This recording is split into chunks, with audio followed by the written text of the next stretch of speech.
بسم اللہ الرحمن الرحیم نحمده ونصلی علی رسولہ الکریم اما بعد فاعوذ باللہ من الشیطان الرجیم بسم اللہ الرحمن الرحیم وضرب اللہ مثلا قریۃ کانت آمنۃ مطمئنۃ یأتیہا رزقها رغدا من کل مکان فکفرت بانعم اللہ فأذاقها الله لباس الجوع والخوف بما كانوا يصنعون وَلَقَدْ جَاءَهُمْ رَسُولٌ مِّنْهُمْ فَكَذَّبُوهُ فَأَخَذَهُمُ الْعَذَابُ وَهُمْ ظَالِمُونَ صدق اللہ العظیم۔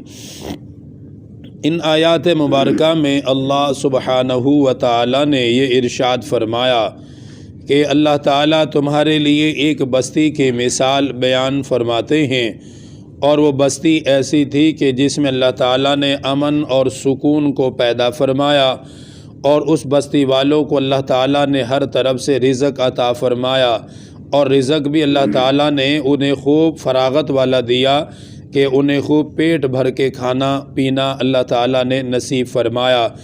لیکن انہوں نے امن سکون جو اللہ تعالیٰ نے ان کو دیا اور ان کے لیے بہترین رزق کا انتظام فرمایا، چاہیے تو یہ تھا کہ ان انعامات پر اللہ سبحانہ و تعالیٰ کا شکر کیا جاتا تاکہ اللہ تعالیٰ ان نعمتوں کو اور بڑھاتے، لیکن انہوں نے اللہ تعالیٰ کی نعمت کا انکار کیا، نعمت کی ناقدری کی، نعمت کی ناشکری کی، تو اللہ سبحانہ و تعالیٰ نے ان پر عذاب مسلط فرما دیا۔ عذاب بھی پھر ویسا ہی مسلط کیا جیسے انعامات ملے تھے۔ جب کسی نعمت کا شکر ادا نہ کیا جائے تو پھر اللہ تعالیٰ عذاب اور اپنی ناراضگی کا اظہار بھی اسی صورت میں کرتے ہیں۔ ان کے پاس ایک نعمت یہ تھی کہ ان کو امن اور سکون ملا، اللہ تعالیٰ نے جب اس کا انہوں نے شکر نہیں کیا تو اس کے بدلے میں اللہ تعالیٰ نے ان پہ خوف کو مسلط فرما دیا، ان پر ایسا خوف کہ ہر وقت ڈرتے رہتے، اور ان کے جو اندر سکون تھا اللہ تعالیٰ نے اسے ختم کر دیا۔ ایک انعام جو بڑا ان کے پاس تھا وہ یہ تھا کہ ہر طرف سے انہیں رزق مل رہا تھا، اور رزق بھی فراغت والا، پورے پیٹ بھر کے کھانا پینا انہیں مل رہا تھا۔ ان کی تجارت، ان کی معیشت خوب پروان چڑھ رہی تھی۔ جب ناشکری کی تو عذاب بھی اس کے مقابل میں آیا۔ فرمایا پھر میں نے ایسا عذاب ان پہ مسلط کیا کہ ان کو پہننے کے لیے نہ کپڑا ملتا تھا، نہ کھانے کے لیے انہیں روٹی ملتی تھی، ان کے کھانے پینے کا خوف بھی ان پر مسلط کر دیا۔ حضرات مفسرین کی اس بستی کے بارے میں مختلف آراء ہیں۔ کچھ حضرات کا کہنا ہے کہ اس سے مراد مکۃ المکرمہ ہے۔ مکۃ المکرمہ ہی وہ بستی ہے کہ جس کے بارے میں اللہ سبحانہ و تعالیٰ نے یہ مثال بیان فرمائی ہے، کیونکہ یہ دو چیزیں خاص طور پہ ذکر ہو رہی ہیں، امن سکون، اس کے ساتھ ہر طرف سے رزق کا ملنا، اور یہ مکے والوں کو یہ دونوں چیزیں حاصل تھی، کیونکہ حضرت ابراہیم علیہ السلام نے جب بیت اللہ شریف کو تعمیر کیا تھا اور اپنی آل اولاد کو وہاں آباد کیا تھا، تو اس وقت انہوں نے یہ دو دعائیں خاص طور پر مانگی تھی۔ ایک تو اس بستی کو امن والا بنانا، یا اللہ اس میں امن رہے، لڑائی جھگڑے فتنے فسادات سے اس کو دور رکھنا، اور دوسرا اس کو ہر طرف سے رزق عطا فرمانا، یہاں کے رہنے والوں کو رزق خوب عطا فرما۔ حضرت ابراہیم علیہ السلام کی دعا اللہ سبحانہ و تعالیٰ نے خود ذکر فرمائی، وَإِذْ قَالَ إِبْرَاهِيمُ رَبِّ اجْعَلْ هَٰذَا الْبَلَدَ آمِنًا، یہ ان کی دعا تھی کہ اس کو امن والی بستی بنانا، آمنًا، اور پھر دعا مانگی، رَبَّنَا إِنِّي أَسْكَنْتُ مِنْ ذُرِّيَّتِي بِوَادٍ غَيْرِ ذِي زَرْعٍ عِنْدَ بَيْتِكَ الْمُحَرَّمِ، کہ میں اپنی آل اولاد ایسی جگہ آباد کرنا چاہ رہا ہوں جہاں کچھ بھی نہیں ہے کھانے پینے کے لیے، اور کوئی انسان یہاں آباد نہیں ہے۔ پھر دعا مانگی کہ یا اللہ ان کو رزق عطا فرما، اور رزق بھی انہیں ہر طرف سے عطا فرما۔ اللہ سبحانہ و تعالیٰ نے ان کی دعا کو قبول فرمایا۔ پھر وہاں ایک شہر آباد ہوا، اتنا بڑا شہر آباد ہوا جس کو مکۃ المکرمہ کے نام سے یاد کیا جاتا تھا۔ اس میں امن اتنا تھا کہ یہاں سے کوئی قافلہ تجارت کے لیے جاتا، لوگ ان کا بڑا احترام کرتے تھے صرف بیت اللہ شریف کی وجہ سے۔ ڈاکو، چور، لٹیرے تک ان کے قافلوں کا احترام کرتے تھے۔ جب انہیں پتہ چلتا کہ یہ قافلہ مکے کا ہے اور یہ مکے سے آ رہا ہے یا جا رہا ہے تو ڈاکو بھی ان کو نہیں لوٹتے اور ان کو کوئی نقصان نہیں پہنچاتے تھے، صرف اس وجہ سے کہ یہ اللہ کے گھر بیت اللہ کے آس پاس یہ لوگ آباد ہیں۔ اللہ تعالیٰ نے اپنے گھر کی وجہ سے انہیں یہ نعمت عطا فرمائی کہ وہ بڑے امن اور سکون کے ساتھ سفر کرتے تھے۔ حالانکہ حالات اس وقت بہت ان کے لیے مشکل تھے دوسرے لوگوں کے لیے کہ سفر پہ وہ نکلتے اور جب ان کے پاس مال ہوتا تجارت کر کے واپس آتے تو بڑے بڑے قافلوں کو لوٹ لیا جاتا اور ان کو نقصان پہنچایا جاتا۔ لیکن اس بستی والوں کو اللہ تعالیٰ نے یہ سکون دیا کہ ان کے قافلوں کو لوٹا بھی نہیں جاتا تھا اور رات کو کوئی حملے بھی ان پہ نہیں کیے جاتے تھے کہ رات کو ڈاکہ پڑ گیا یا کوئی رات کو آیا اور چوری کر کے چلا گیا۔ یہ چیزیں اللہ تعالیٰ نے ان کو عطا فرمائی تھی، امن اور سکون۔ اس کے ساتھ ساتھ رزق ایسا دیا، دیکھیں مکہ المکرمہ میں اتنی زیادہ کاشت نہیں ہوتی، وہاں پتھریلی زمین ہے زیادہ تر، کچھ خشک میوے جات وہاں زیادہ ہیں، مثلا کھجور وغیرہ، انگور، یہ چیزیں ہیں، کچھ ترکاریاں کچھ تھوڑی بہت ہوتی ہیں، لیکن گندم کی پیداوار اس طرح نہیں ہے جیسے یہاں ہے، چاول کی پیداوار اس طرح نہیں ہے جیسے یہاں ہے، کیونکہ وہاں زمین سخت ہے تو وہاں اس طرح کی چیزوں کو نہیں بویا جا سکتا۔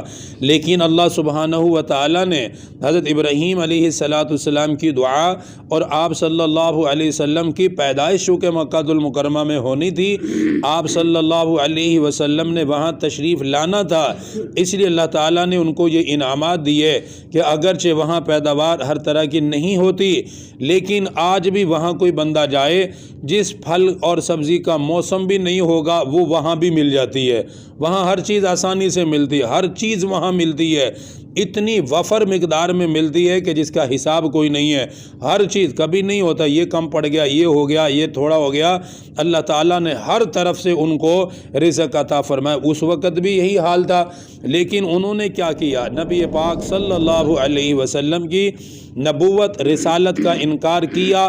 جب آپ صلی اللہ علیہ وسلم کے وہ منکر ہوئے، اللہ تعالیٰ نے 7 سال ان پر عذاب مسلط کیا۔ ایک روایت کے مطابق 7 سال ان کے حالات ایسے رہے کہ ان کو کھانے کے لیے کچھ نہیں مل رہا تھا، پینے کے لیے کوئی اتنا زیادہ پانی کا انتظام نہیں، اور خوف اتنا مسلط ہو گیا کہ ہر وقت ڈر رہے ہوتے تھے، خوف زدہ رہا کرتے تھے۔ یہ صرف اس وجہ سے ہوا کہ انہوں نے نبی پاک صلی اللہ علیہ وسلم کا انکار کیا اور آپ صلی اللہ علیہ وسلم کی تکذیب کی، آپ کو پریشان کیا، اس وجہ سے ان پہ یہ عذاب مسلط کیا۔ ایک روایت میں یوں ہے کہ آپ نے مکہ المکرمہ سے جب ہجرت فرمائی، وہاں سے تشریف لے جانے کے بعد 3 سال تک مکے میں ایسا زبردست قحط پڑا کہ بھوک کی وجہ سے لوگ مرنے لگ گئے، جانور مرنے لگ گئے، اتنی خشکی پھیلی کہ بارش کوئی نہیں، جس کی وجہ سے اتنا موسم خراب ان کے لیے ہوا کہ ان کے اندر بیماریاں پھیل گئیں۔ پھر ابو سفیان جو مسلمان بھی نہیں ہوا تھا اس وقت، یہ مدینہ آیا اور نبی پاک صلی اللہ علیہ وسلم سے درخواست کی، کہنے لگے اگرچہ ہم نے آپ کو نہیں مانا، ہم نے آپ کو تکلیفیں دی، ستایا، لیکن آپ سے ہمارا رشتہ تو ہے نا، آپ ہمارے خونی رشتے کے ساتھ آپ کا ہمارے ساتھ تعلق ہے، آپ کی قوم، آپ کے گھر والے، آپ کا خاندان ان حالات میں ہے کہ لوگ مر رہے ہیں، آپ رحیم و کریم اور معاف اور درگزر کرنے والے ہیں، ہمیں معلوم ہے کہ آپ کے جانے کے بعد سے یہ حالات زیادہ خراب ہیں، آپ دعا فرما دیجئے کہ اللہ تعالیٰ رحمت فرما دے۔ تو آپ صلی اللہ علیہ وسلم نے یہ نہیں فرمایا یا کوئی خوشی کا اظہار نہیں کیا کہ تمہارے ساتھ ایسا ہونا ہی تھا، اچھا ہوا اور زیادہ ہوگا، نہیں، کیونکہ آپ رحمت للعالمین تھے، عذاب کا سن کر یا دیکھ کر کبھی بھی خوش نہیں ہوتے تھے، چاہے کسی کافر پہ ہو یا کسی پر بھی ہو، بلکہ پریشان اور غمزدہ ہو جاتے تھے، اور یہ فرمایا کرتے تھے اگر کافر پہ عذاب آ رہا ہے تو یہ کافر بھی تو میری امت میں شامل ہے، اس لیے تڑپتے تھے کہ یہ ایمان لے اور جنت میں چلا جائے۔ بہرحال انہوں نے جب کہا، آپ صلی اللہ علیہ وسلم نے ان کے لیے دعائے رحمت فرمائی اور عافیت کی دعا فرمائی۔ آپ صلی اللہ علیہ وسلم کی دعا فرمانے کی دیر تھی، اللہ تعالیٰ نے مکہ المکرمہ میں بارش کا سلسلہ جاری فرمایا۔ ایسا سلسلہ جاری ہوا کہ وہ امواج جو بڑھ رہی تھی اللہ تعالیٰ نے ان کو کم کر دیا اور ان کے حالات دوبارہ بہتر ہونے شروع ہو گئے۔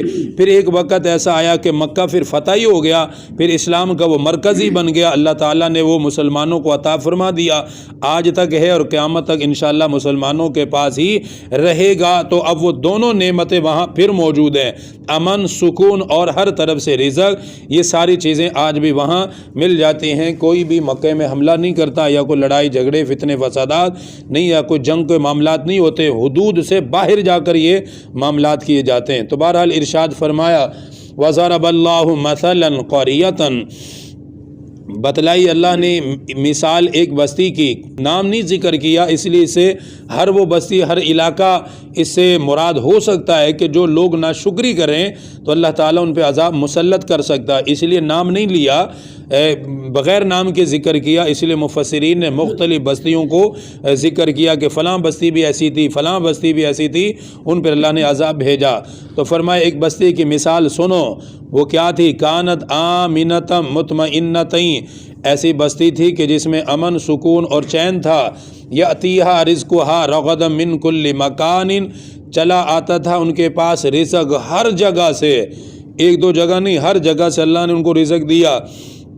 لیکن انہوں نے کیا کیا؟ فکفرت بانعم اللہ، وہ ناشکری کرنے لگے اللہ کے انعامات کا، اللہ کے احسانات کو جھٹلانے لگے۔ پھر کیا ہوا؟ فَأَذَاقَهَا اللَّهُ لِبَاسَ الْجُوعِ وَالْخَوْفِ، اللہ تعالیٰ فرماتے پھر میں نے ان کو مزہ چکھایا۔ دیکھیں الفاظ بھی کیا استعمال ہوئے، فَأَذَاقَهَا اللَّهُ، پھر میں نے ان کو مزہ چکھایا، کیونکہ کھانے پینے کی لذت اور مزہ ہوتا ہے، پھر اس کے مقابل دوسرا عذاب کا مزہ ان کو دکھایا۔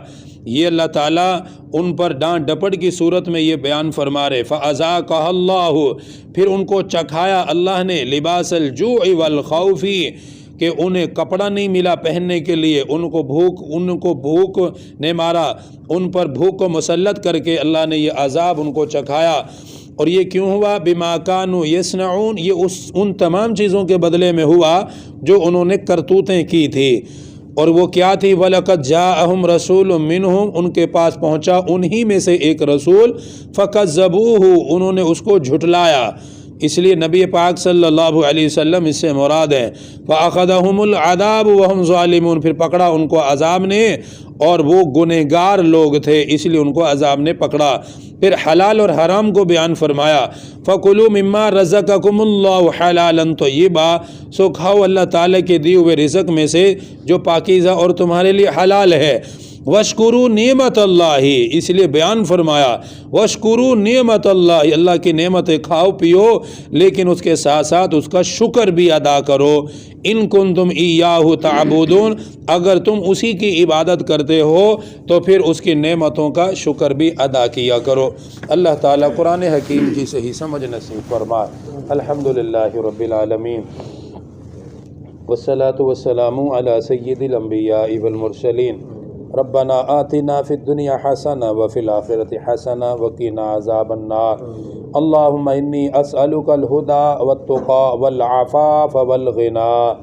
اللہم اغفر للمؤمنین والمؤمنات والمسلمین والمسلمات، رب اغفر وارحم وانت خیر الراحمین۔